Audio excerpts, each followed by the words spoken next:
একটি সহজ সূত্রের মাধ্যমে আমরা অনেক বাক্য শিখতে পারবো। যেরকম বাংলা থেকে ইংরেজি করতে পারবো। যেরকম বাক্যগুলো কি, যে আমি কি করব ভেবে পাচ্ছি না, সে কি খাবে ভেবে পাচ্ছে না, তারা কোথায় যাবে ভেবে পাচ্ছে না।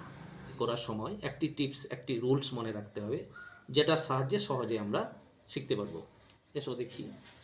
রুলসটা হচ্ছে, আগে সাবজেক্ট বসবে, তারপরে ক্যান নট থিঙ্ক হবে, তারপরে হোয়াট হতে হবে অথবা হোয়ার হবে।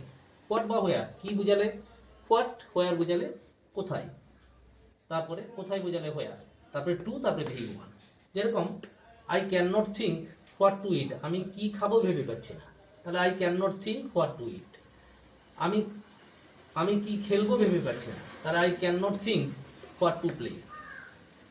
আমি কোথায় যাব ভেবে পাচ্ছি না, I can not think where to go.